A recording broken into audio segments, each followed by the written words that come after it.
Hola, mis buenos días. Hola, mis ¿Cómo buenos están? días. Buenos Con días, frío. chicas. ¿Cómo? Sí, está haciendo muchísimo frío. ¿Cómo se pasaron el lunes de puente?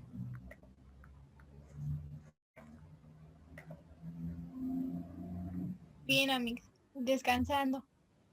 Qué bueno, chicas. Pues hoy vamos a retomar hasta donde nos habíamos quedado y eh, pues vamos a hablar un poquito de estos temas de historia que hemos estado hablando durante todas las sesiones de la clase. Entonces, ¿quién me puede comentar qué es lo que recuerda que vimos en la clase pasada?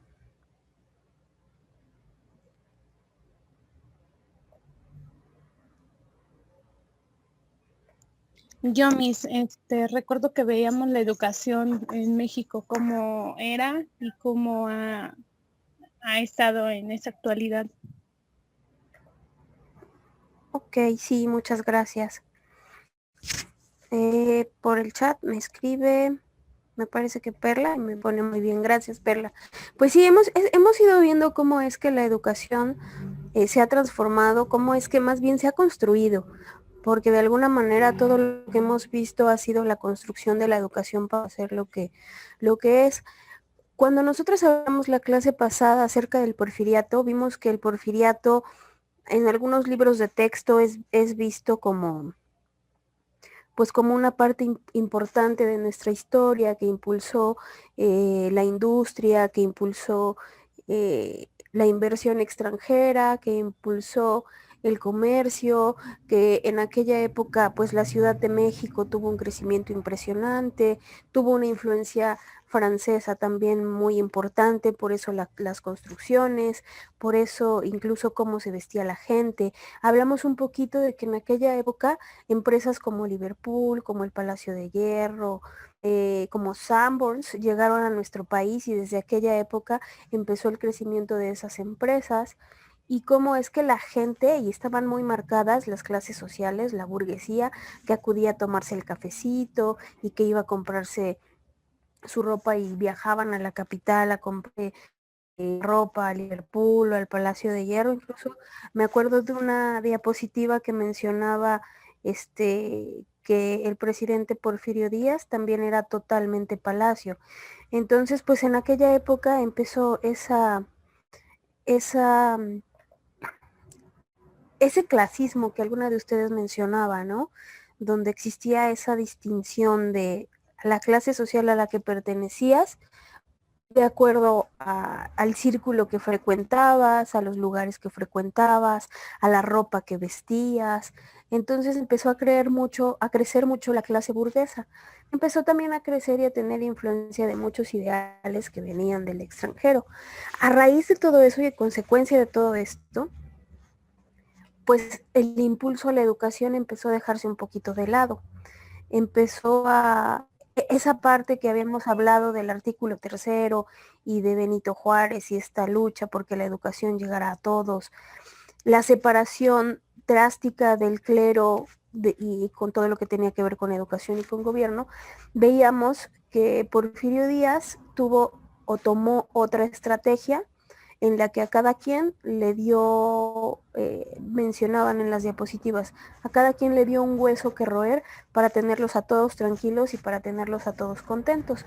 Por eso esa época se vivió con mucha paz, pero también estaba muy castigada la opinión pública, donde no podías estar en contra porque eras castigado. Bien habíamos hablado, pues que castigan, eran como secretos a voces, donde tú sabías que había sido castigado por estar o rebelarse en contra del gobierno y de repente aparecía gente colgada en un árbol, por ejemplo, de repente se les encarcelaba y sin juicio, etcétera, etcétera. Entonces también había mucha desigualdad. A consecuencia de todo esto es que se desata un movimiento importante dentro de nuestra historia. Y no sé si ya pueden ver las diapositivas que están colocadas. ¿Ya las pueden ver, chicas?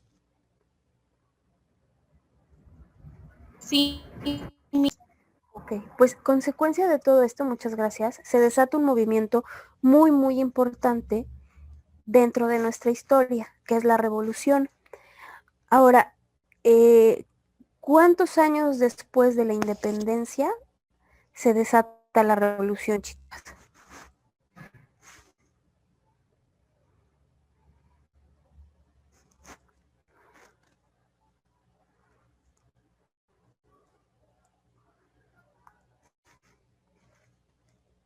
¿Ustedes lo saben, chicas?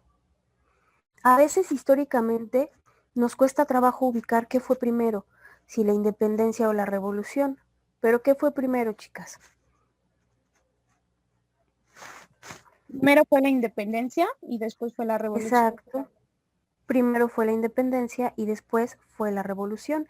Entonces, ¿por qué creen ustedes que a muchos de nosotros, o a casi 100, sí, gracias, José, efectivamente, ¿por qué creen que nos cueste trabajo hacer y acomodar estas partes en esta cronología? Precisamente porque a veces la historia es vista como algo que, ay, no, es que te tienes que aprender las fechas de memoria, ay, no, es que qué flojera. Para mí lo importante de la historia es que más bien aprendas el contexto de cómo, de qué era lo que pasaba en la sociedad en aquel entonces, qué hacía la gente, y entonces ya en automático vamos a ir acomodando nosotros esos datos cronológicos, esas líneas de tiempo en nuestra cabeza. Entonces primero tuvimos que haber sido independientes y después vino el movimiento revolucionario.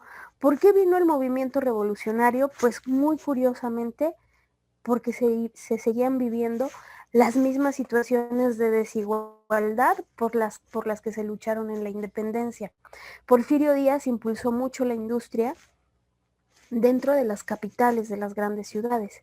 Y en los pueblos existían las haciendas, donde ya la clase pasada y en muchas otras clases hemos hablado de que en esas haciendas el hacendado tenía dentro de grandes territorios de tierra personas que se dedicaban a trabajar la agricultura, a trabajar la ganadería, a trabajar el campo, pero al final seguía siendo lo mismo, seguía siendo gente que no era dueña de esa tierra.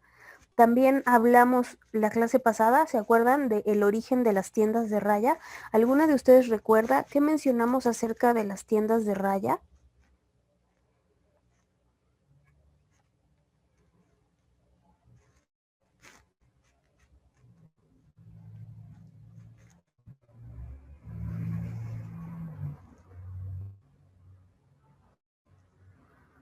No recuerdo, chicas.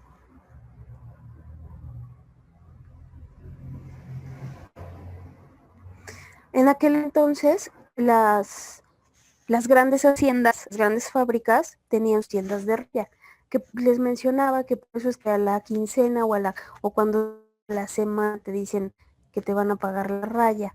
El origen es en los tiempos del porfiriato, donde existían las grandes haciendas, y entonces los hacendados en una libreta apuntaban cuánto le tenían que pagar a su trabajador y cuánto el trabajador debía. ¿Por qué? Porque el hacendado era dueño de la tienda de raya. Entonces, en aquella época, la gente no acudía a la escuela, porque habíamos visto que preferían y tenían que trabajar para sobrevivir, porque la situación para los que tenían dinero era muy buena, pero la clase social más desprotegida sí vivía de verdad una situación muy precaria. Entonces, el hacendado tenía esta libreta donde apuntaba cuánto le pagaba a sus empleados, a la gente que trabajaba en la hacienda, y cuánto debía ese empleado en la tienda, que era una tienda propia del hacendado. Y como en aquel entonces los empleados no sabían escribir, la gente que se dedicaba al campo y a la agricultura no sabía escribir, ponía una raya.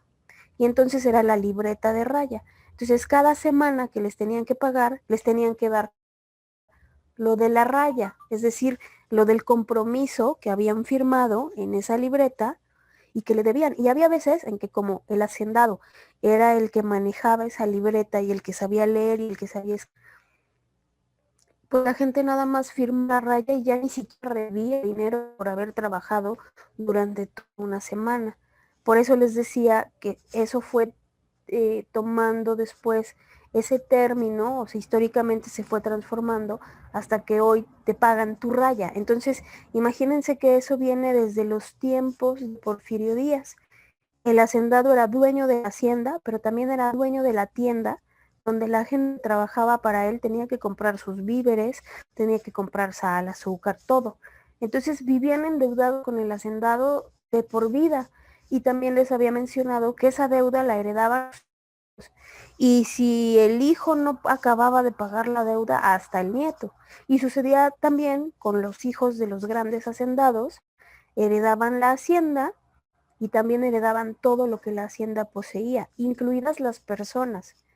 Entonces esa gente que le debía a un hacendado, si después el hacendado fallecía, el hijo tomaba, se hacía cargo de la hacienda y ahora la deuda se la pagaban al hijo. Y entonces era como una desigualdad muy marcada. A consecuencia de todo esto y del descontento que ya había, pues es que se desata la revolución, lo que nosotros conocemos como la Revolución Mexicana, que hablábamos de que la diferencia de tiempo entre la independencia y la revolución es de 100 años. Y una de las principales situaciones que también se luchaba en la revolución es que pues no se estaba educando a la gente, es decir, las escuelas estaban vacías, más las escuelas rurales. Hubo un momento en México en el que el analfabetismo era muy, muy, muy grande y también hubo un esfuerzo por combatir ese analfabetismo. Por eso es que en esta diapositiva nosotros podemos leer que nos dice que la revolución en el país tuvo como uno de los objetivos resolver la educación en México, porque las aulas estaban vacías, porque la gente no iba a escuela, precisamente por esta situación de desigualdad que se vivía. Entonces, uno de las premisas de la revolución era ver a la educación como el camino para lograr los cambios que necesitaba la nación. Querían que existiera una transformación, querían que existiera también ese amor por nuestro país, pues que no existía, la gente estaba chocada, la gente estaba harta. Entonces lo que empezó a suceder es que había, igualito que cuando hablamos de la independencia, había reuniones clandestinas y en esas reuniones clandestinas lo que se trataba de hacer pues era de quitar a ese poder opresor que ya llevaba 30 años en la silla presidencial.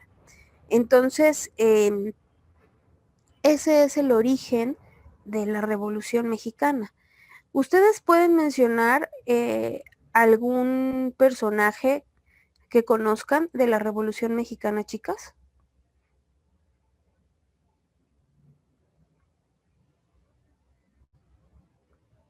¿No recuerdan alguno?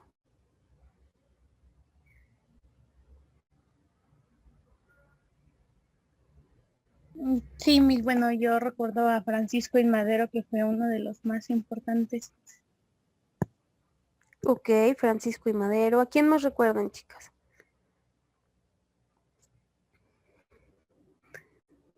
Y uno muy, muy representativo. Madero también es muy representativo. Emiliano Zapata, que decía que la tierra era de quien la trabajaba, la tierra es de quien la trabaja. ¿A qué creen o qué creen que significa esto? ¿A qué creen que se refería a esto?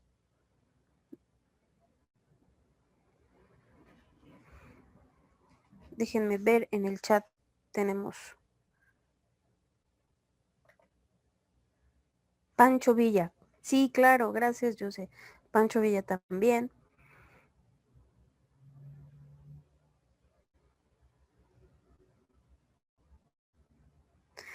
Hay muchos personajes importantes que nos podemos hablar de la Revolución Mexicana y que todo esto, José María Pino Suárez, Victoriano Huerta, ok.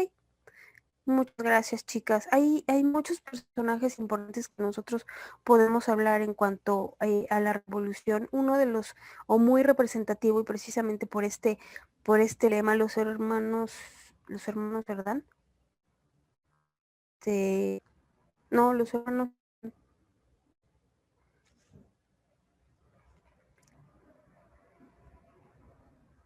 ok, hay muchos personajes representativos que nosotros podemos hablar en cuanto a la historia de la revolución y cómo es que precisamente también este lema de la tierra es de quien la trabaja es muy representativo de la revolución, porque precisamente hablaba de la desigualdad que se vivía en las haciendas, y en estas haciendas pues la tierra no era de quien la trabajaban los agricultores, la trabajaban los mexicanos, pero en realidad los hermanos Cerdán, existe incluso un museo representativo aquí en la ciudad de Puebla donde podemos ver todavía las balitas, ¿no? Que están colocadas o que se ven desde afuera, y es un museo muy, muy representativo de aquella época de la revolución y que está dentro de nuestro estado. Entonces ahí podemos darnos cuenta, y precisamente lo que les mencionaba de las reuniones clandestinas, muchas se llevaban a cabo en la casa de los hermanos Cerdán. Entonces,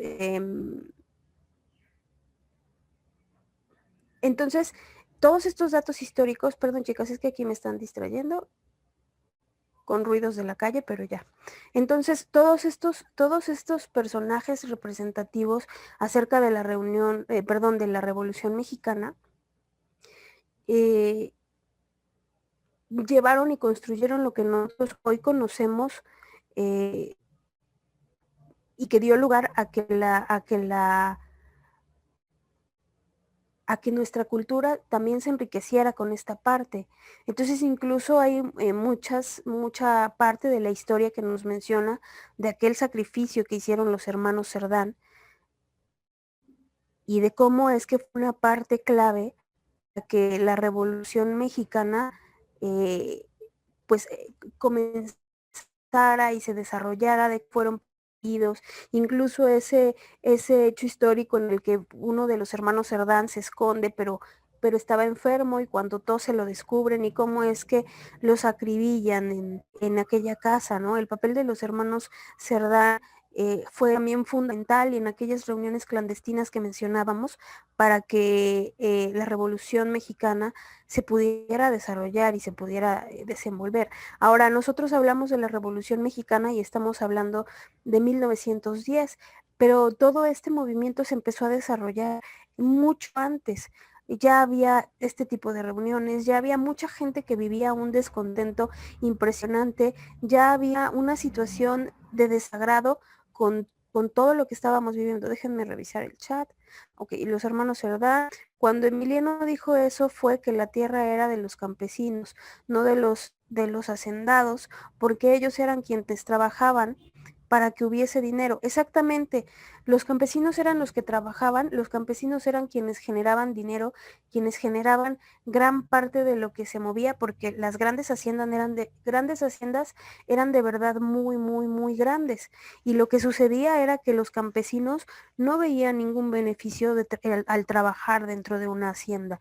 Los campesinos, al contrario, cada vez vivían una situación de mayor pobreza, cada vez vivían una situación de mayor desigualdad, y no obtenían ningún beneficio por ello. Cada vez estaban viviendo más pobreza, la situación era cada vez más precaria, y bueno, por ello se desata la Revolución Mexicana. Entonces, fue un conflicto armado, como ya habíamos hablado en otras sesiones. Fue un conflicto armado como muchos otros que hemos vivido en nuestro país, porque históricamente hemos vivido muchas luchas, y se desató el 20 de noviembre de 1910.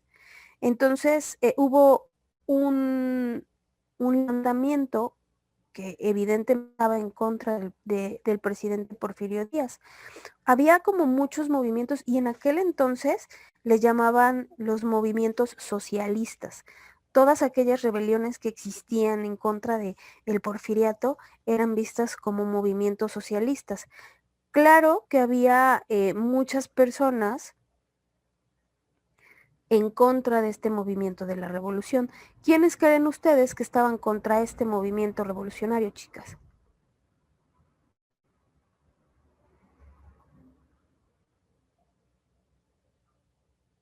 pues obviamente la clase burguesa, los grandes hacendados que sí estaban beneficiados con todo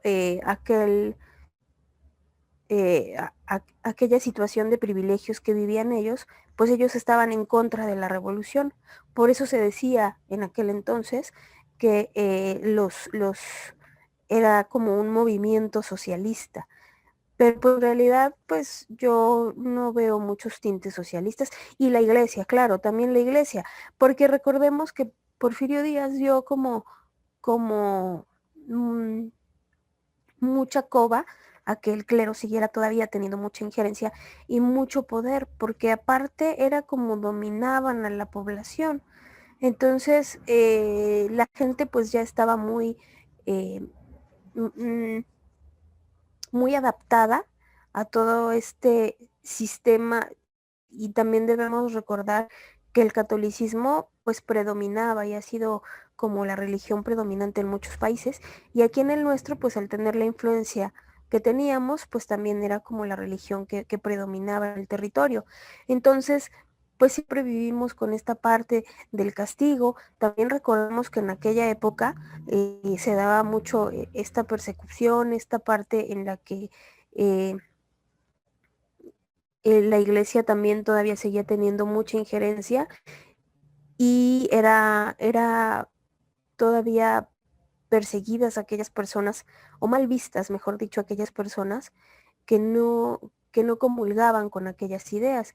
Entonces era una situación de mucho control social, y empezaron a haber todas estas reuniones clandestinas que lo que estaban buscando era precisamente atacar al sistema. Aquí nos habla de algunos hechos importantes antes y previos a la revolución, y nos habla de una reforma liberal entre 1833 y 1834 que estableció las condiciones históricas de la educación en el país. También recordemos que en teoría Porfirio Díaz también era al igual que Benito Juárez era liberal y tenían todas estas ideas liberales. También en alguna otra clase de este pensamiento masónico.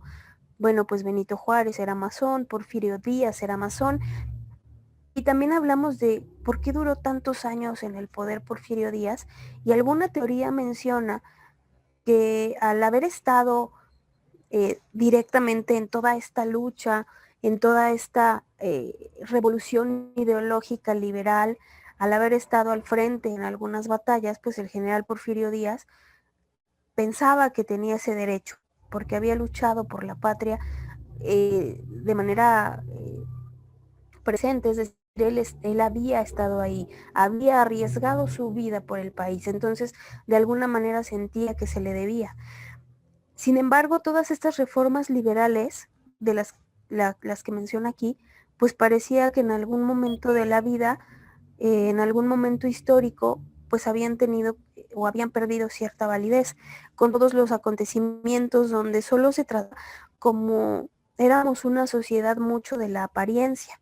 También nos habla que hubo muchas transformaciones a la Constitución que actualmente rige el país, que es la de 1917, y toda esta tuvo constantes transformaciones hasta ser lo que hoy es, pero sigue siendo vigente esta Constitución, ¿ok? Pero el campo educativo, el ámbito educativo, estaba muy, muy, muy descuidado. Entonces, eso era también una de las principales preocupaciones o de las principales premisas en cuanto a esta lucha revolucionaria.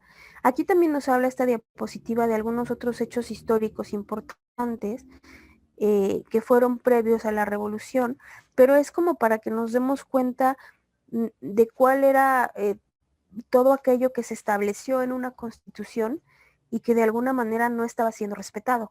Nos habla de hechos históricos y que fueron después consolidándose de manera escrita, y cómo es que todos se reunían, cómo es que todos legislaban de alguna manera para después plasmarlo en la Constitución, y en algún punto histórico esto no fue respetado. Nos habla, por ejemplo, de la ley de abril de 1861, promulgada Juárez, de la Ley de la Instrucción Pública de 1865, de la Ley Orgánica de la Instrucción Pública del 2 de diciembre de 1867. Todas estas leyes que nosotros estamos leyendo aquí están relacionadas directamente con la educación. Por ejemplo, nos habla de la Ley de la Instrucción Obligatoria de 1888. ¿A qué se refería esta ley? Pues que la educación debería ser obligatoria. Entonces, en algún punto del camino, esto se estaba perdiendo de perspectiva. En realidad, las aulas, los salones estaban vacíos. La gente no tenía interés por aprender a leer o a escribir. Nos habla aquí de la ley reglamentaria de la instrucción obligatoria en el Distrito Federal y en los territorios. Entonces, en realidad, aunque la educación era obligatoria en el papel, la verdad es que eso no estaba sucediendo en la vida real, en la vida cotidiana. En la realidad, la gente no estaba acudiendo a las escuelas. En realidad, la educación en aquella época, previa a la revolución, no tenía un presupuesto bien establecido, es decir, se estaban preocupando por otros aspectos que no tenían nada que ver con la educación. Entonces también esto fue como alguna causa importante por la que la revolución estallara. Aquí nos habla también de la Constitución de 1917 y de personajes importantes para que se estableciera la Constitución de 1917, y nos habla de Venustiano Carranza. ¿Ok? ¿Alguna de ustedes, chicas, puede ayudar a leer el primer párrafo de esta diapositiva? Yeriel, ¿me podrías ayudar a leer el primer párrafo de esta diapositiva, por favor? Sí, Miss. Gracias, La Yeriel. enseñanza es libre, pero sería laica la que se dé en las establecimientos. Ay, profe, es que casi no le entiendo la mano escrita. No te preocupes, la leo yo si quieres. Dice, la Sí, Miss. enseñanza es libre. La enseñanza es libre, pero será laica la que se dé en los establecimientos oficiales de la educación. Lo mismo que la enseñanza primaria, elemental y superior, y que se impartirá en los establecimientos particulares. Si ustedes se dan cuenta, aquí nos habla también de los establecimientos públicos y los establecimientos particulares. En teoría esto ya había sucedido. Cuando nosotros hablamos de Benito Juárez y de cómo él establecía en el artículo 3 y todas estas situaciones históricas que ya vimos en alguna otra sesión del origen del artículo 3, cómo es que este artículo se viene transformando, es decir, se toma como premisa este artículo y se sigue transformando. Incluso hoy en día ese artículo ha sufrido muchas modificaciones que vamos a ver también más adelante. ¿Por qué es tan importante este artículo? Porque al final este artículo histórico y este artículo que fue motivo de muchas luchas ha sufrido muchas transformaciones, incluso en el presente. Ahora aquí nos habla de que la enseñanza es libre, pero será laica la que se dé en establecimientos oficiales de la educación. Ya existía como esta parte, había la educación pública y la educación privada. Evidentemente la educación privada era la que tenían acceso las personas de cierto estrato económico. Entonces, esa educación privada también esa educación privada sí podría tener algún culto religioso, porque existían en aquel entonces también muchas escuelas católicas. No podían quitarlas, sin embargo, se regularon. Por eso aquí nos dice que lo mismo que la enseñanza primaria, elemental y superior, que se imparte en los establecimientos particulares. Entonces, esto en teoría ya existía, pero no se estaba llevando a cabo en la práctica. En el papel, en teoría sí debía llevarse a cabo, pero eso no estaba sucediendo. Aquí también este artículo o esta transformación, esta adaptación que se da en la Constitución de 1917, nos dice que ninguna corporación religiosa ni ministro de algún culto podrán establecer o dirigir escuelas de instrucción primaria. Las escuelas primarias particulares solo podrán establecerse sujetas y bajo la vigilancia oficial. Esto es muy importante porque ya había una regulación de una vigilancia oficial para estas instituciones privadas. Y dice que en los establecimientos oficiales la enseñanza primaria será gratuita. Con todas estas situaciones, que la enseñanza primaria fuera gratuita era muy, muy importante, pero ahora tenían que ver cómo lograr que las personas acudieran a las aulas. Entonces, porque aparte, pues todavía, si ustedes se dan cuenta en esta Constitución de 1917, pues todavía era previo a este movimiento del que nosotros estamos hablando. ¿Cuáles fueron las causas directas de la Revolución Mexicana? Pues una era toda la situación de desigualdad y de injusticia que muchos habían vivido en el porfiriato. La sociedad mexicana estaba dividida en clases sociales. Obviamente había una clase social aristócrata o feudal, que era la alta sociedad. Había también la clase social de la burguesía nacional o la pequeña burguesía, que esa podía ser considerada como la clase media, y existía la clase social de los proletariados y los campesinos. Ahí se marcaba mucho esta parte del proletario. No sé si ustedes habían oído ese término, pero antes se usaba mucho, ¿no? Entonces las clases sociales estaban muy, muy, muy marcadas. El proletariado o la clase campesina.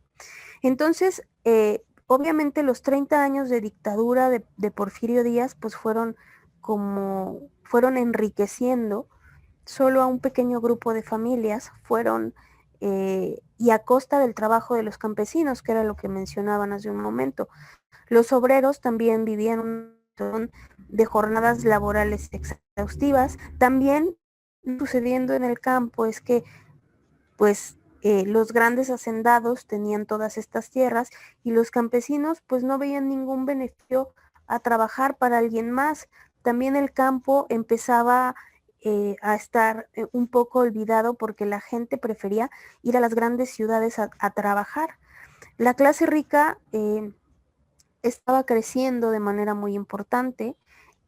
Había negocios financieros bastante importantes, pero que solo beneficiaban algunos cuantos. Los bienes económicos, las tierras, también solo pertenecían a algunos campos, y el poder político lo disfrutaba también solo un sector de la población. Es decir, este poder político se movía y únicamente beneficiaba a cierto sector de la población.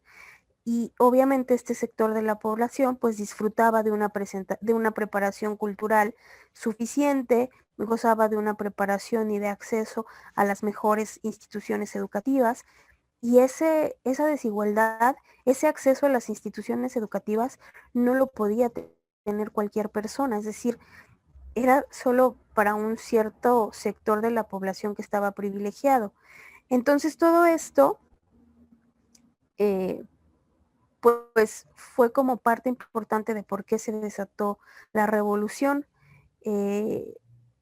Bueno, aquí también podemos mencionar la preparación cultural, la preparación, es decir, el conocimiento solo lo tenían algunos. La clase social campesina o la clase social proletaria de verdad vivían en la total desinformación. ¿Y ustedes qué creen que proporcione o cuáles creen que ustedes que hayan sido las ventajas de que este sector de la población permaneciera en la ignorancia, chicas?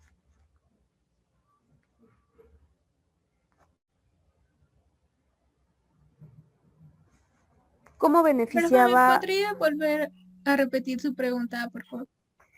¿Por qué ustedes creen que beneficiaba a un sector que la población o que la mayoría? Porque aparte, la mayoría de la población, pues pertenecía a la clase social desprotegida.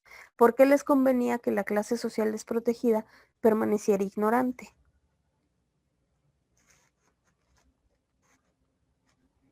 Sería porque así no se podría revelar. Claro, así no se podrían revelar, así podrían siempre, como no sabían leer, como no sabían escribir, incluso la gente en aquella época vivía mucho de las creencias. Hoy sabemos, por ejemplo, que muchas de las situaciones que se creen o que son como, eh, por ejemplo, que salieras, que si estabas embarazada no salieras en la luna llena porque el bebé iba a nacer. Ese tipo de creencias en aquella época eran muy, muy, muy frecuentes. Nos dice Joseph, para que siguieran siendo sumisos ante ellos. Claro, el hecho de que no tuvieran educación iba a hacer que siguieran estando ahí dependiendo pues de este sector privilegiado. Si la gente no sabía leer y no sabía escribir, pues entonces iban a seguir dependiendo de, de los grandes hacendados, de la gente que tenía dinero, y no veían el beneficio en prepararse y en educarse y en adquirir otra cultura, también por miedo. Aquí, si ustedes ven, nos dice algunos antecedentes de la históricos que podemos mencionar. Eh, claro, nos dice Jose, Perla, porque si no iban a pelear por lo que realmente querían y fueron esclavos y los pudieran manejar a su modo. Claro, esto también es importante. Precisamente porque la gente vivía de muchas creencias, vivían como a la sombra del miedo, a la sombra de lo que podía pasar. Los hacendados eran los que decidían qué se hacía, es decir, seguía siendo un patriarcado por el que en teoría ya se había luchado. Si ustedes ven esta diapositiva, nos dice historia y antecedentes, y nos habla incluso de años antes a la revolución, nos habla de 1900, nos habla de Ricardo Flores Magón, quien junto con su hermano fundó un periódico jurídico de regeneración. Desde ese periódico criticaban la corrupción del sistema judicial, criticaban el régimen de Porfirio Díaz, pero lo que nosotros ya habíamos hablado, ¿qué es lo que pasó cuando descubrieron este periódico de la regeneración? Pues los metieron a la cárcel. Entonces así vivía la sociedad. Los que sabían un poco, los que estaban en contra, eran metidos, fueran encarcelados. Entonces este periódico que ustedes ahí ven en esta diapositiva, Regeneración, era un periódico totalmente de izquierda en aquella época. Era un periódico que estaba totalmente en contra del régimen y lo único que se publicaba ahí eran críticas hacia el gobierno de Porfirio Díaz. Pero ¿qué pasaba? Que mucha gente ni siquiera sabía leer. Entonces, aunque ese periódico se divulgara, solo muy pocos pues tenían acceso a lo que en ese periódico decía, porque mucha gente ni siquiera sabía leer. Entonces, pero poco a poco empezaron a tener impacto en estos periódicos que se hacían de manera clandestina, en estas reuniones de las que ya hablamos que se hacían de manera clandestina. Aquí nos habla, por ejemplo, también de datos históricos previos a la revolución. Nos habla, bueno, aquí dice, en 1903, en el 46 aniversario de la Constitución de 1857, personal del periódico realizó una protesta con el lema la Constitución ha muerto. ¿Por qué? Pues por lo que ya habíamos hablado hace un momento. En el papel estaba todo escrito en la Constitución, pero en realidad en la práctica todo eso no se llevaba a cabo. Por eso decía la Constitución. Nos dice que ese mismo día Flores Magón publicó en ese mismo periódico una nota acerca de la Constitución y que parte de este texto que tenía este periódico decía, cuando ha llegado un febrero más y la justicia ha sido arrojada de su templo por infames mercaderes y sobre la tumba de la Constitución se alcanza un cinismo, una teocracia inaudita. Es decir, todo lo que decía este periodo era en contra del sistema, era en contra del porfiriato. Y si ustedes se dan cuenta, por los años, esto fue previo a la revolución.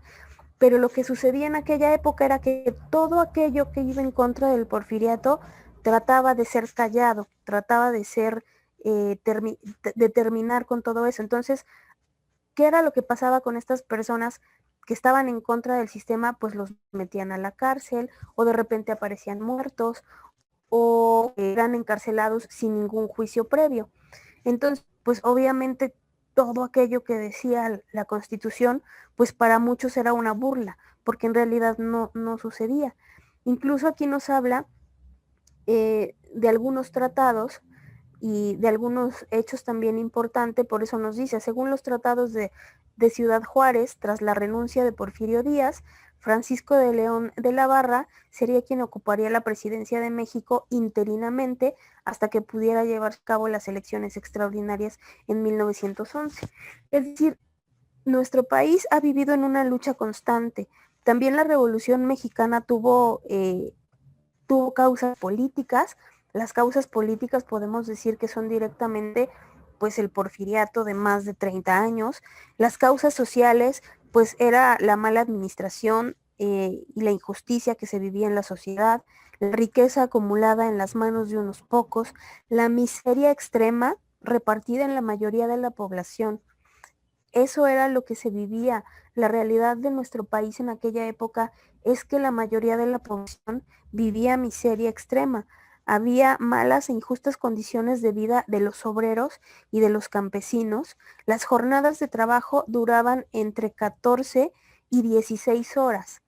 ¿Se imaginan trabajar 14 horas? Es decir, si tú empezabas a trabajar a las 8 de la mañana y tenías una jornada de más de 12 horas, te podían dar las 10 de la noche y seguías trabajando en la fábrica o en la hacienda. Es decir, que una jornada laboral durara de 14 a 16 horas, eran de verdad jornadas exhaustivas y los sueldos que les pagaban a los campesinos eran de verdad sueldos miserables. Los campesinos carecían de cualquier tipo de tierra, vivían como peones dentro de las haciendas y eran explotados por los hacendados y por lo que ya habíamos mencionado hace rato, por las tiendas de rey. Y vivían pues en condiciones serviles. Ellos vivían para servir a los hacendados.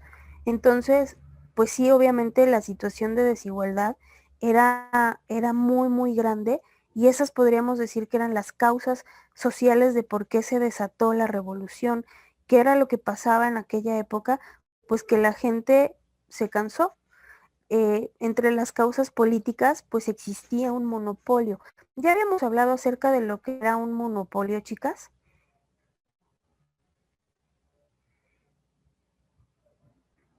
¿Recuerdan que en alguna clase les pregunté si sabían que era un monopolio?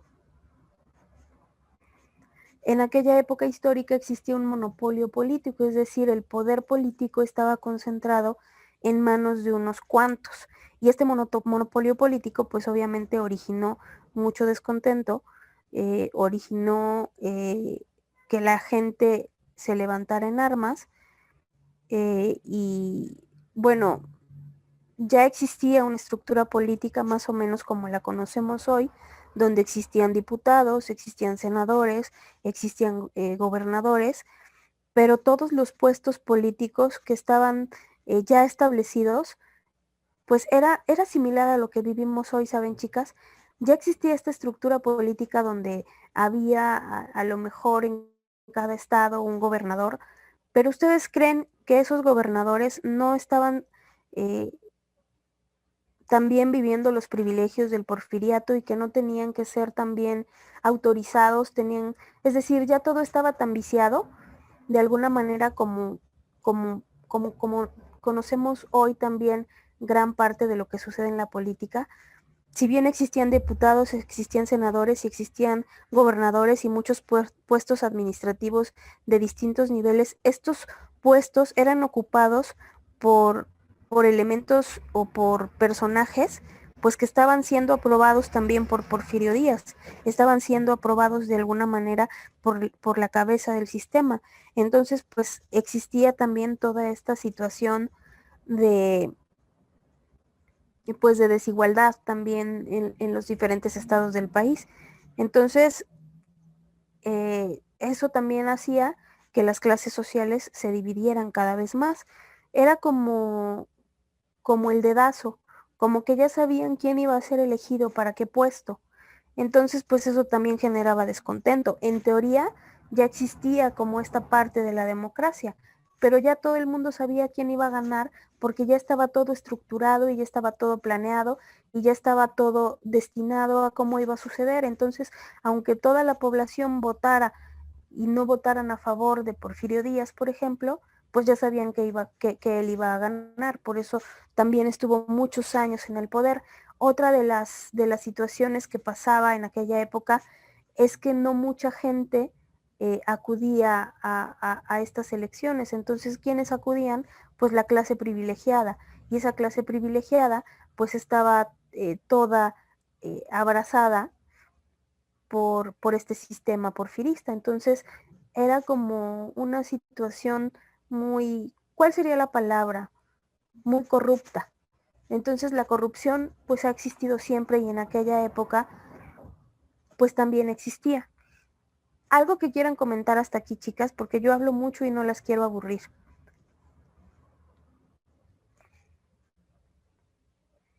Ok, entonces, ahora sí, si me ayudan a leer el primer punto, ¿me ayudarías a leer el primer punto, Yeriel, por favor? Sí, ahora sí. Ahora sí, no te preocupes. Según los tratados de la ciudad Juárez, tras la renuncia de Porfirio Díaz, Francisco de León de la Barra será que ocupará la presidencia de México internamente hasta que se pudieran llevar a cabo las elecciones extraordinarias de 1911. Ok. Si alguien más, Perla, bueno, no sé si Perla tenga audio. Alguien más que tenga audio, chicas, y que me pueda ayudar a leer el segundo párrafo. Giselle. Itzel. Adelante, Itzel.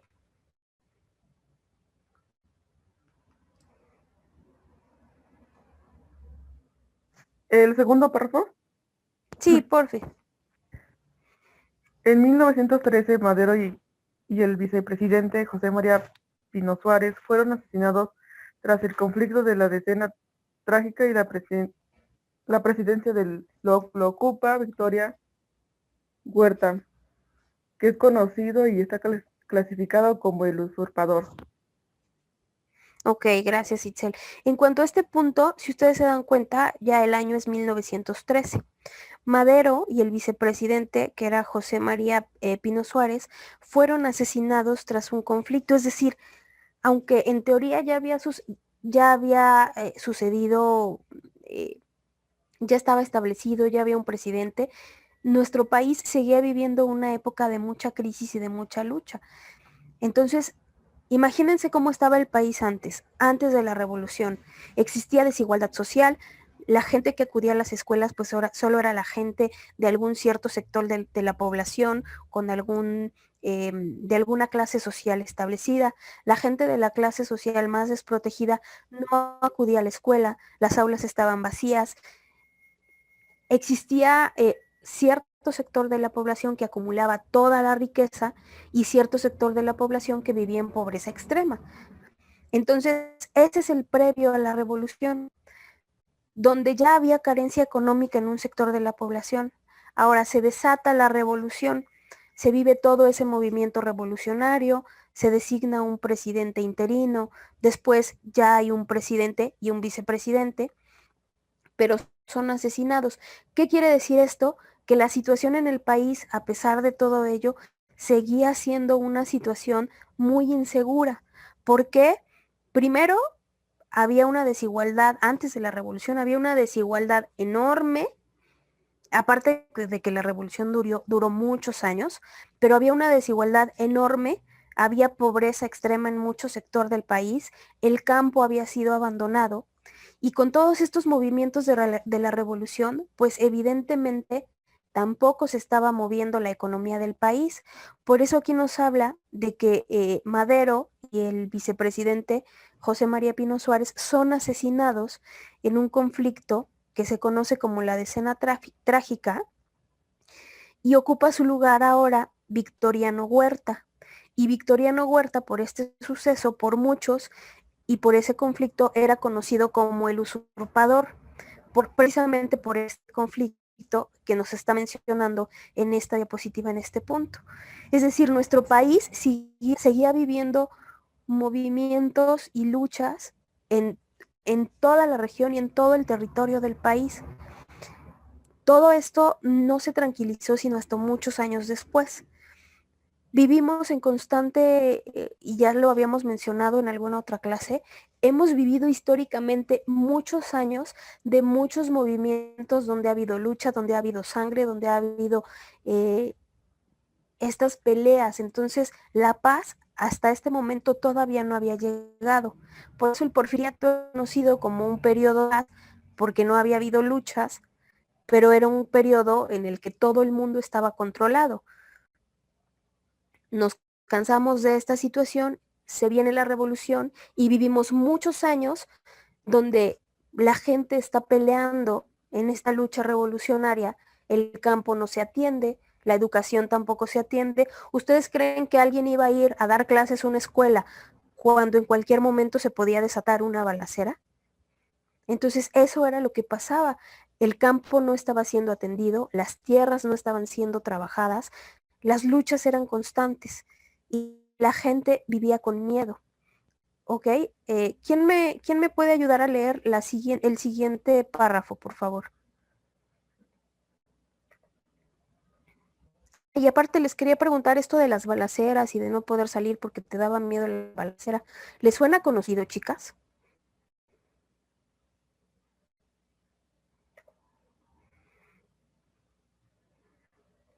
Ok, Eli, ¿me podrías ayudar a leer el siguiente párrafo, por favor? Sí, profe. Muchas gracias, Eli. Sí. Venustiano Carranza, gobernador de Coahuila, desconoció a Huerta y formó el ejército constitucionalista, el cual lo desarrolló en 1914. Carranza, como encargado del Poder Ejecutivo, expidió el 14 de septiembre de 1916 el decreto para la convocación de un Congreso Constituyente, que sería el encargo de reformar la Constitución vigente. Ok, muchas gracias, Eli. Entonces, si se dan cuenta, lo que mencionaba hace un momento, en este párrafo lo podemos ver. Venustiano Carranza era gobernador de Coahuila y desconoce a Victoriano Huerta como presidente de México. Entonces, empieza a formar al ejército constitucionalista. Aquí nos habla, dice, el cual lo derrotó en 1914. Ahora, Carranza estaba ahora encargado del Poder Ejecutivo y expidió el 14 de septiembre de 1916 un decreto para convocar a un Congreso Constituyente, y este Congreso Constituyente sería el encargado de vigilar y de reformar cómo se iba modificando la Constitución que estaba vigente hasta ese año. Ok, entonces si se dan cuenta, estas diapositivas y estos hechos históricos, que les repito, a mí más que se aprendan de memoria un hecho y que me digan, ¿qué pasó el 14 de septiembre de 1916? Me interesa más que conozcan el contexto de cómo es que todo lo que vivimos con Porfirio Díaz como nación llevó a esta lucha.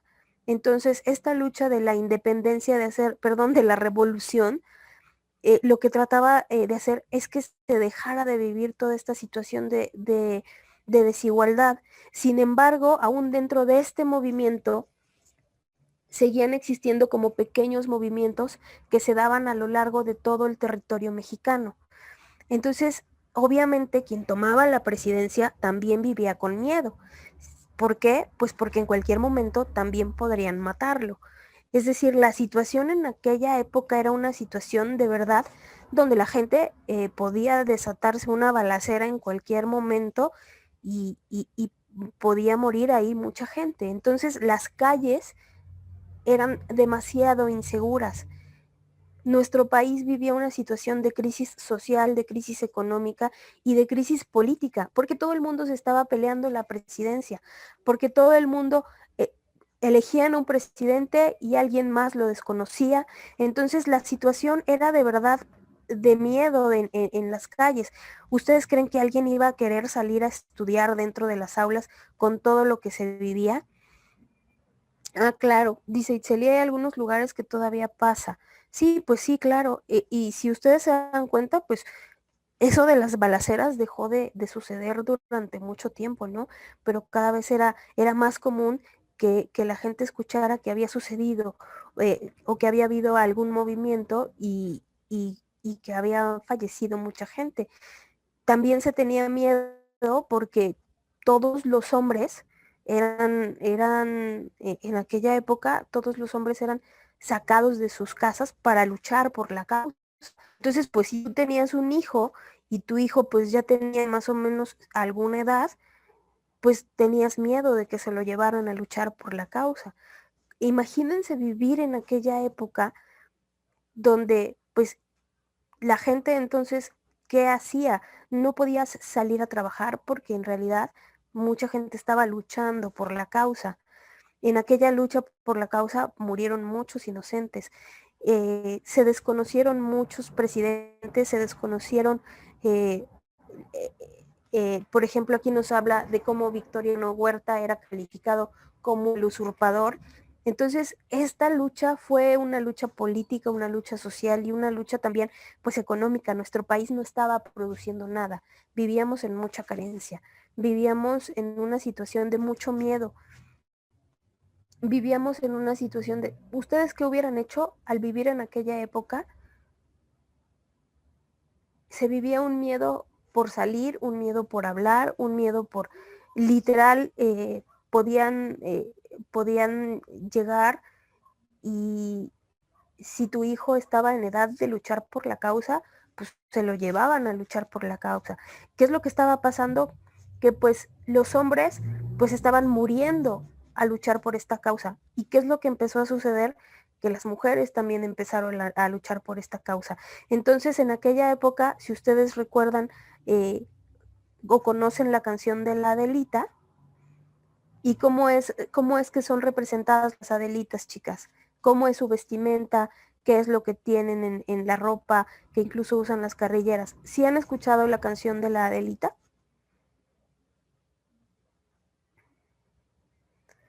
No, profa, pero por lo ¿No que la han yo sé, escuchado? es como que se visten, pues normales, como si fueran indígenas, nada más que ellas traen como que armas atrás colgadas. Bueno, según yo, no sé. Ah, ok. Yo se dice que sí. Entonces, pues en aquella época sí tienen armas, me parece, ayudan a luchar. Claro, esta figura representativa de las Adelitas empieza a tomar mucha fuerza. Obvio no se llamaban Adelas todas, ¿verdad? Pero esta figura de las Adelitas, me dice Giselle, sí, yo la bailé en la primaria. Ok, pues esta figura de las Adelitas empieza a tomar mucha fuerza en aquella época, porque esto que yo les digo es cierto. Imagínate tener a tu hijo y tener miedo de que un día lleguen y se lo lleven a luchar por la causa. ¿Qué es lo que empezó a suceder? Literal, que ya no había tantos hombres. Dice Itzel por dos, o sea, Itzel también lo bailó en la primaria. Entonces, en aquella época también la figura de las Adelitas empezó a tener mucho, mucho auge. Empezaron a haber muchas mujeres representativas que también empezaron a luchar por la causa. Y entonces se iban con los hombres a luchar con ellos. Y entonces esta figura de las Adelitas que traían sus carrilleras, que son esas cosas llenas de balas, es decir, vestían sus faldas, sus enaguas, como se llaman, vestían sus enaguas, pero también ellas traían armas y entonces también empezaron a luchar por la causa. Esa es como la figura representativa de las Adelitas. Y estos son como los hechos históricos que me gusta platicar más allá de las fechas, porque en realidad es como que lo que nosotros podemos anclar a nuestros conocimientos para decir, ah, claro, entonces por eso las mujeres empezaron a luchar por la causa, porque los hombres empezaron pues a escasear, se puede escuchar a lo mejor muy mal, pero literalmente pues los hombres estaban luchando en las calles, estaban luchando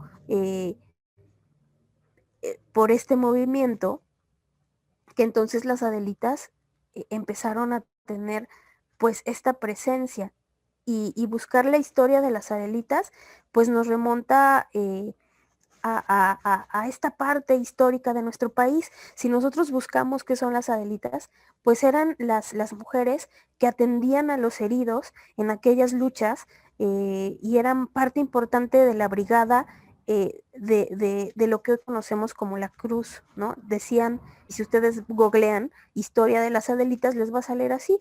Entonces dice, Adelita, las Adelitas o Adelita atendía a los heridos villistas de la División del Norte, como parte de la Brigada de la Cruz, y estaba formada por la señora Leonor Villegas de Marrón. Entonces, por eso, cada 20 de noviembre también, muchas niñas se disfrazan de Adelitas como parte de las actividades conmemorativas de la Revolución Mexicana. Pero, ¿por qué surgieron las Adelitas? Pues precisamente porque también empezaron a formar parte de este movimiento histórico importante de la Revolución Mexicana. Entonces, si ustedes buscan quién era Adelita, pues era la mujer que inspiró a muchos corridos revolucionarios en la Revolución Mexicana. Ahora, los corridos, eso también es parte muy importante. Los corridos, así como hoy escuchamos corridos, bueno, pues los corridos empezaron a tener presencia también en aquella época de la Revolución. Y la Adelita, el decir la Adelita era con otro, bueno, pues la Adelita es un corrido que surgió en aquella época. E incluso pues todas eran las Adelitas, pero todo surgió de una Adela, que ella sí se llamaba Adela y que se llama Adela Velarde Pérez, y nació en Ciudad Juárez, y pues protagonizó este corrido importante de la Revolución Mexicana. Imagínense históricamente que hoy en día nosotros seguimos, por ejemplo, teniendo en escuelas primarias cada 20 de noviembre, hacen un festival. E imagínense que Giselle y Keitzel bailaron la Adelita en la primaria, pero imagínense que la Adelita fue un personaje histórico por ahí del año 1900. Bueno, ella nació en 1900 y obviamente tuvo o empezó a tener presencia históricamente pues en el movimiento revolucionario. Entonces, imagínense de verdad que hoy en día se siga cantando la Adelita o siga teniendo presencia la Adelita en los bailes de las escuelas primarias, y todo esto sucedió hace cuántos años. Entonces, ella protagonizó uno de los corridos más populares durante la Revolución Mexicana, y en esta lucha armada se convirtió como en una especie de himno para todas las tropas revolucionarias antes de entrar a batalla. Entonces, antes de que entraran a la batalla y a la lucha, las tropas revolucionarias cantaban la Adelita.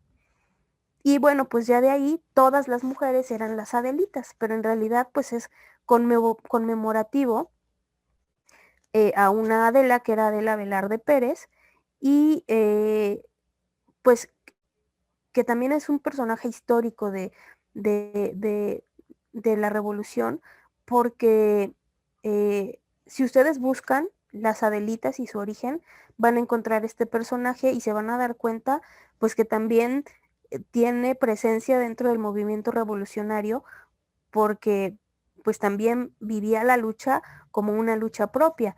Ella a los 13 años de edad se va de su casa sin decirle a sus papás y se une a la revolución. Entonces muchos no sabemos la historia de las Adelitas, pero precisamente también ella, imagínense tener 13 años, es decir, era una niña, y a los 13 años te vas de tu casa sin el consentimiento de tus padres y te unes al movimiento revolucionario. Es decir, ¿qué puede orillar a una niña, a una mujercita de 13 años, a salirse de su casa para unirse a la revolución? Entonces, ella inicialmente lo que trataba o lo que hacía era dar como un servicio de enfermería, era como camillera de la Cruz Roja, y entonces lo que hacía era tratar de asistir y de curar y de ayudar a los heridos de la revolución, a los moribundos de la revolución. Entonces, pues esta señora Adela, durante esta lucha armada, durante este episodio histórico importante, conoció a otro personaje histórico que se llamaba Antonio Gil de Río, que era un teniente, y ambos se enamoran, y entonces cada noche él tocaba la guitarra cantando esta canción a la Adelita. Ok, entonces, chicas, les quiero preguntar, ¿ustedes cuando bailaron la Adelita sabían que esta mujer efectivamente había sido parte importante de este movimiento revolucionario? ¿O por qué creían ustedes que bailamos y que cantamos a la Adelita? ¿Conocían esta parte histórica de la Adelita?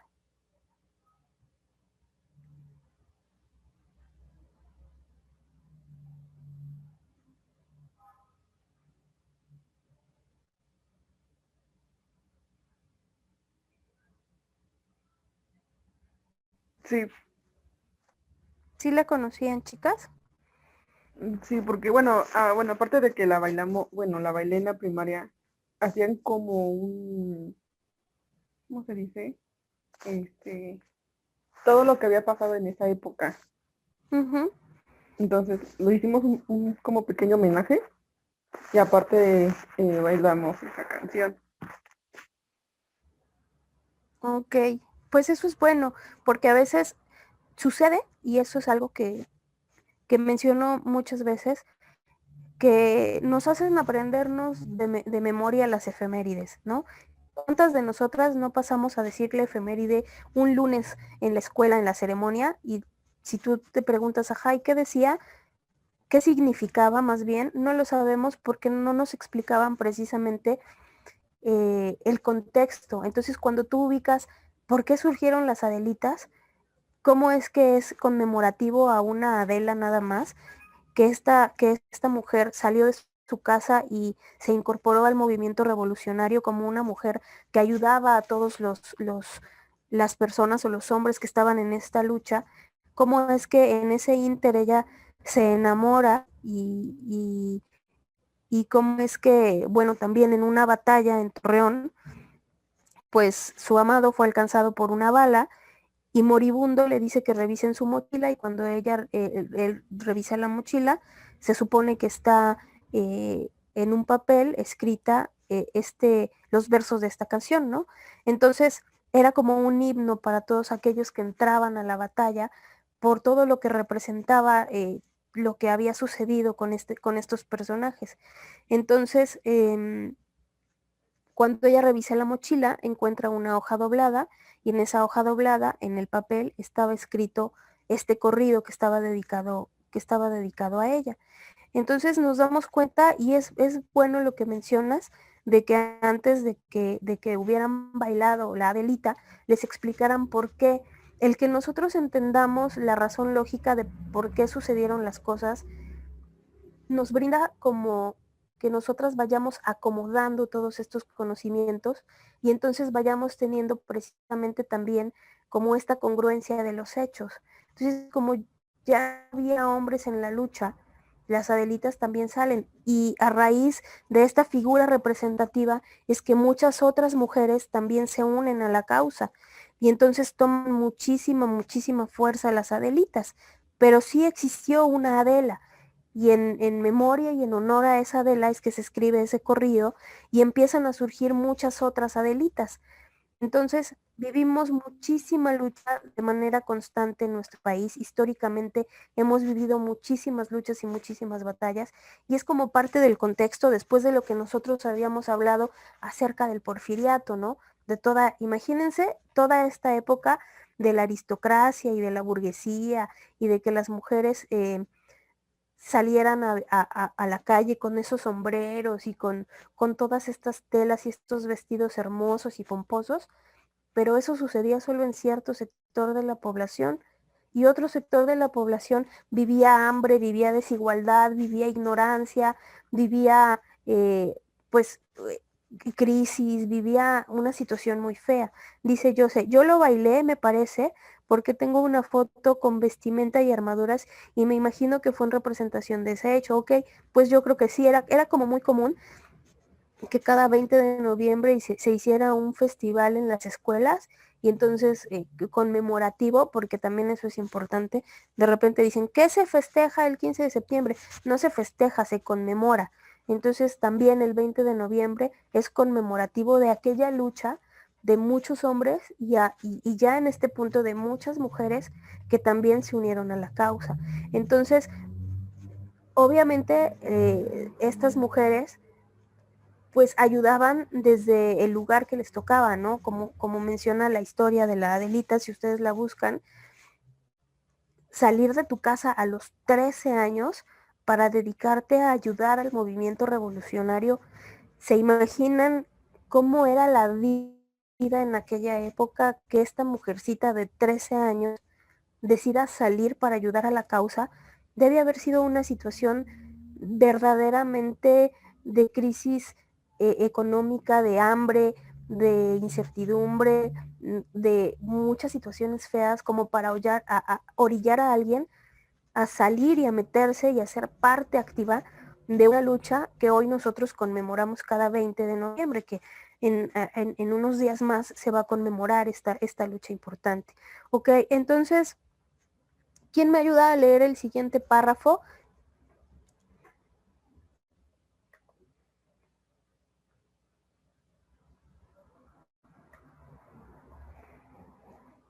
Yeriel, ¿me podrías ayudar nuevamente, porfis, a leer el párrafo que dice el 1 de diciembre? Sí, Miss. El 1 de Gracias, diciembre del Yeriel. mismo año, el Congreso Constituyente.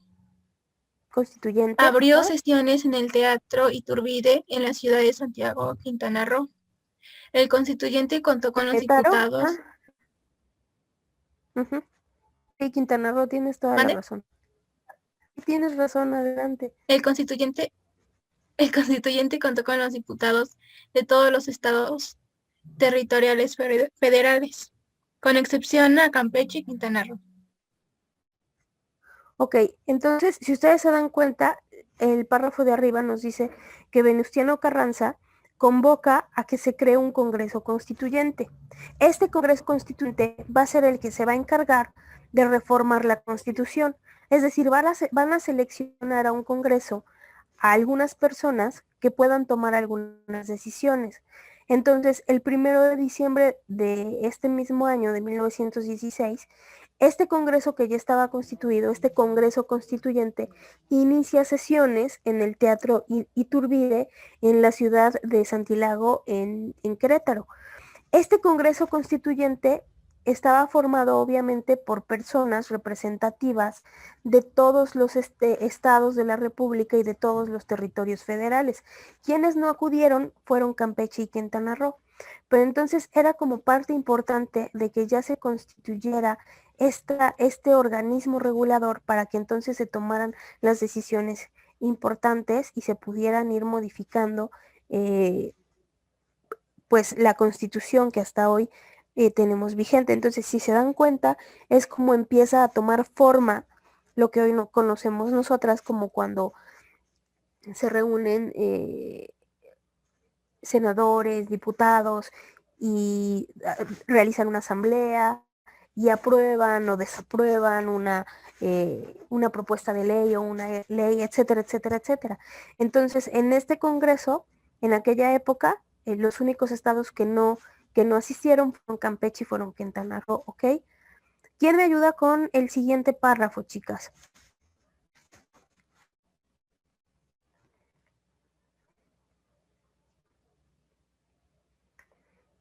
No sé si Perla te audio.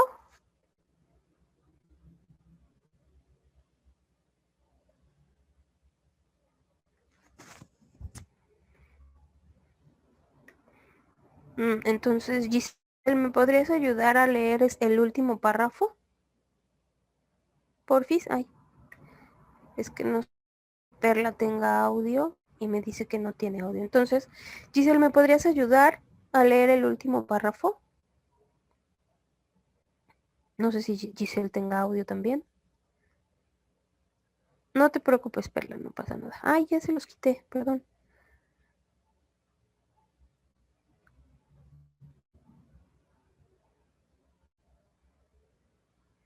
Perdón, sin querer lo moví. Yo lo leo a mí. Y nada más déjame regresarlo porque sin querer se los moví y lo estoy regresando.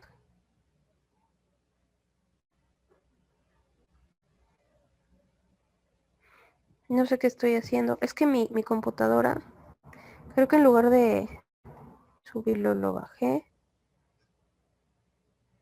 Esto ya lo habíamos visto. Ya que está.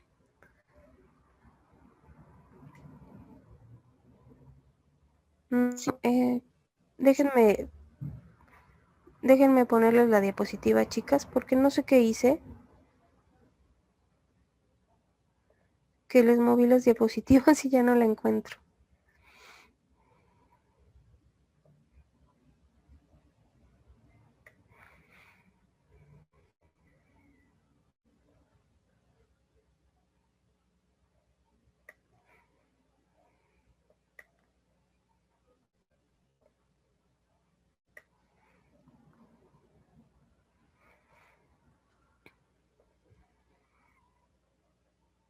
Sí es esta, chicas. Ya se Sí, puso. bueno, ¿lo leo? Sí, por favor. En dicho congreso estuvieron presentes diversas fuerzas políticas como los carrancistas o renovadores, como Luis Manuel Rojas, José Natividad, Macías Alfonso Gravioto, los protagonistas o radicales como Heriberto Jara, Francisco Mojica y Luis Monzón. Y ya. Luis G. Monzón. Ok, gracias. Si se dan cuenta, entonces aquí, aunque ya se constituye este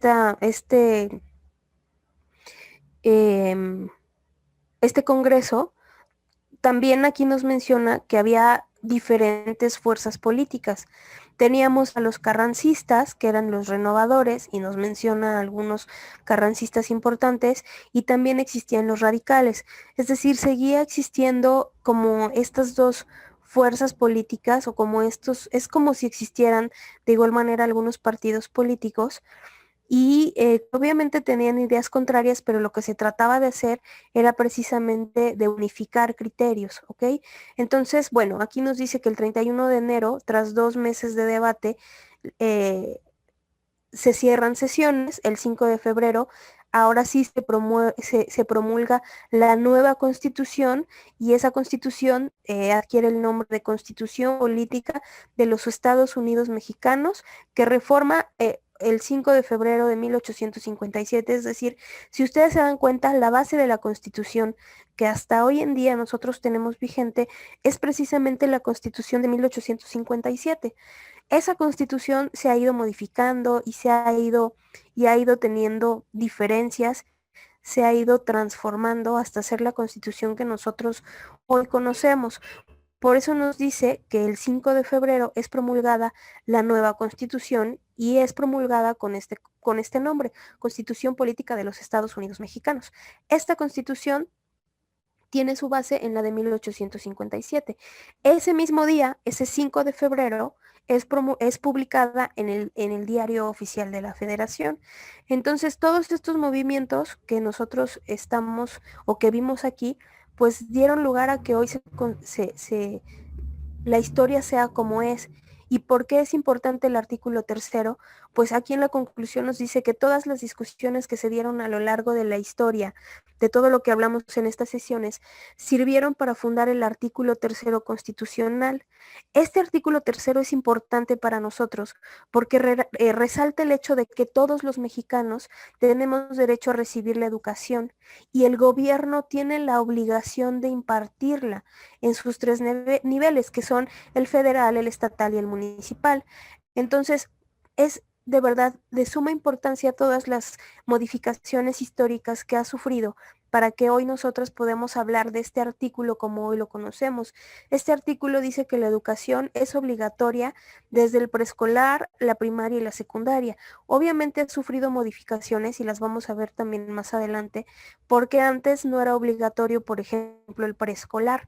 No se le veía la necesidad de que el preescolar fuera obligatorio. Incluso muchas veces se decía, ay, pues ¿para qué lo metes al kinder si nada más va a jugar? Entonces, si tú no hacías el kinder, era válido y estaba bien, y te podían meter hasta los 6 años a la primaria. hoy el kinder es obligatorio y eso es de verdad reciente, tiene pocos años en que el preescolar se volvió también obligatorio y parte de la educación básica. Entonces, hoy en día la educación ya es obligatoria desde el preescolar y hasta la secundaria, y antes no era así, antes solo era la primaria. Entonces, con que la gente supiera leer y escribir estaba bien. Ahora, después se enfrentaron a otro reto, que era que la educación ya era obligatoria, pero que no muchos tenían acceso a los libros, que ese hecho histórico también lo vamos a hablar en algún punto. ¿Por qué se introdujeron los libros de texto gratuitos? Pues también era porque la gente antes no tenía acceso a los libros, y de que los introdujeran al sistema de educación primaria de manera gratuita también fue un gran avance histórico para la formación de la edad escolar. Entonces, bueno, aquí nos dice que ya se volvió obligatorio el preescolar, la primaria y la secundaria, que la educación era impartida por el Estado y debía ser de manera gratuita, que debía ser laica, por lo que se debe mantener ajena a cualquier doctrina religiosa, y que el sentido de la educación imparta o controle el Estado se basará en los resultados del progreso científico, que la educación debe luchar contra la ignorancia y los efectos de esta, como la servidumbre y el fanatismo y los prejuicios, debían alejarse, es decir, la educación no debía volvernos fanáticos ni volvernos prejuiciosos. También nos habla de que la educación debería ser democrática, debería ser nacional y que debe comprender los problemas del país y al mismo tiempo aprovecharlos como recursos para mejorar la convivencia humana. También nos vamos a dar cuenta de que en algún punto los libros de texto gratuitos sirvieron como anclaje para que nosotros tuviéramos o saltar ese sentimiento nacionalista que necesitaba exaltarse. También nos vamos a dar cuenta que en los libros de texto gratuitos muchas veces la información que en realidad sucedió está maquillada, de tal manera que hay muchos héroes que no son héroes y muchos villanos que no son villanos y que en los libros de texto gratuitos estaban plasmados así. Pero sin duda los libros de texto gratuitos fueron de gran ayuda para que la educación tuviera un avance, que es parte de los sucesos históricos importantes de nuestra historia. Entonces, chicas, esta sería como la conclusión de todos estos movimientos hasta la revolución. ¿Tienen alguna duda, chicas? ¿Algo que quieran comentar?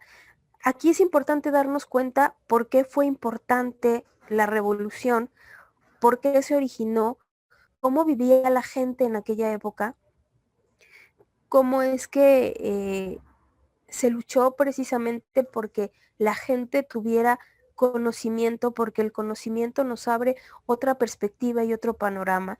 El hecho de que la gente no acudiera a la escuela, de que no tuviera esa formación, pues los hacía meterse en un ciclo vicioso, donde la pobreza atraía más pobreza, donde el hecho de que la gente no acudiera a la escuela, el hecho de que la gente no adquiriera otra cultura, otro conocimiento científico, cultural, social, hacía que se quedaran metidos en ese círculo de pobreza, donde cada vez dependían más de cierto sector de la población que controlaba el dinero, controlaba el poder, controlaba las tierras, controlaba absolutamente todo.